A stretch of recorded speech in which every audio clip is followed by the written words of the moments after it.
तुम्ही अमुक अमुक जागेवर जाऊन बसा, अमुक जागेवर जाऊन बसा, जागेवर जाऊन बसा, त्याचा अर्थ जे आमदार असतात त्यांना कळतो की याचा अर्थ ही निलंबन होण्याच्या आधीची पहिली पायरी असू शकते. मुळात मला मनापासून राग आलेलाच नसतो, कारण मी त्यावेळेला मला जे सगळं ते चित्र दिसतं त्यावेळेला मी एका सर्जन जसं शस्त्रक्रियेकडे बघतो तशा पद्धतीने तटस्थ भूमिकेने बघते. बाहेरच्या समाजातल्या लोकांचा दबाव असतो की आमचा प्रश्न तुम्ही मांडा, भूमिहीनांचा प्रश्नाचा मोर्चा आलाय, आणि त्यामुळे ती त्यांची उलघाल ही सगळी वैचारिक बांधिलकीतून आलेली असते, म्हणून मला त्यांचा अजिबात राग येत नाही. तुम्ही जेव्हा सभागृहामध्ये असता तेव्हा मी कधी कधी कठोर झालेलं टी व्हीवर आम्ही पाहतो, तर जे कठोर होण्यासाठी काही लोक तुम्हाला उद्युक्त काही करतात का? म्हणजे आम्ही आत्ता या गेल्या सरत्या अधिवेशनामध्ये गोपीचंद पडळकरांनी तुमचा एक कडाक्याचा एक वाद म्हणा असं झालेला होता, तरी अशी वृत्ती तुम्ही कशी काबू ठेवता, किंवा पडळकरांबाबतच असा काही प्रॉब्लेम होतो का, की असे अनेक काही एक उन्हाळ विद्यार्थी तुमच्या क्लासमध्ये आहेत?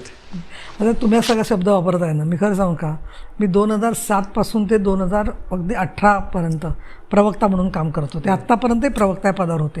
त्याच्यात मला अनेक प्रकारचे पत्रकार भेटले, त्यामुळे त्यांच्याशी बोलून मला जी सवय झाली त्याचा मला उपसभापती म्हणून फार फायदा झाला. त्याच्या पद्धतीने कंट्रोल करायचं आहे बघण्यासाठी, आणि त्याच्यामुळे कोणाचा काय हेतू असेल वगैरे हे ताबडतोब कळतं. आणि एखाद्या माणसाला जेव्हा डावललं जातं काही कारणामुळे, म्हणजे त्याच्यात त्या व्यक्तीला डावलायचं नसतं, पण ॲज अ सिस्टीम ती पाळावी लागते की 10 मिनटंच बोलता येईल, तुम्हाला 45 मिनटं प्रत्येकाला बोलायची नाही संधी मिळणार.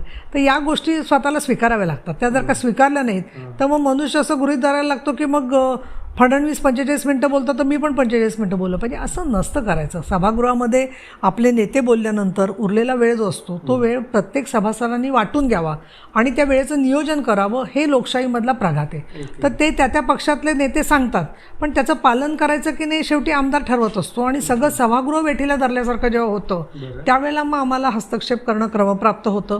पण मला असं वाटतं की हा त्यांच्याबद्दलचा जो विषय होता तो संपलेला आहे. त्याच्यानंतर त्यांची आम्ही लक्षवेधी लावली, त्यांनी कामकाज केलं. परंतु हा एक धडा आहे सगळ्यांनाच की अशा पद्धती, शेवटी मी एक सांगते तुम्हाला, काही वेळेला आम्ही नेम करतो. म्हणजे काय करतो, नेम करायचं म्हणजे नेम धरलेला नसतो, पण आम्ही त्यांची नावं घेतो आणि आम्ही नाव घेऊन ओळीने म्हणतो की आता तुम्ही अमुक अमुक जागेवर जाऊन बसा, अमुक जागेवर जाऊन बसा, जागेवर जाऊन बसा. त्याचा अर्थ जे आमदार असतात त्यांना कळतो की याचा अर्थ ही निलंबन होण्याच्या आधीची पहिली पायरी असू शकते. आणि तसं जेव्हा आम्ही बोलतो त्यावेळेला ते बहुतेक आमदार जे असतात ते ऐकतात आणि जागेवर जाऊन बसतात. आम्ही करायचो तसं. अच्छा, नाव घेतलं गेलं की साधारणपणे आपण ते चेअरचा रिस्पेक्ट ठेवला पाहिजे आणि आपण जागेवर आपल्या गेलं पाहिजे.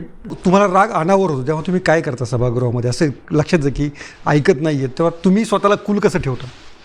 मुळात मला मनापासून राग आलेलाच नसतो, कारण मी त्यावेळेला मला जे सगळं ते चित्र दिसतं त्यावेळेला मी एका सर्जन जसं शस्त्रक्रियेकडे बघतो तशा पद्धतीने तटस्थ भूमिकेने बघते, पहिली गोष्ट.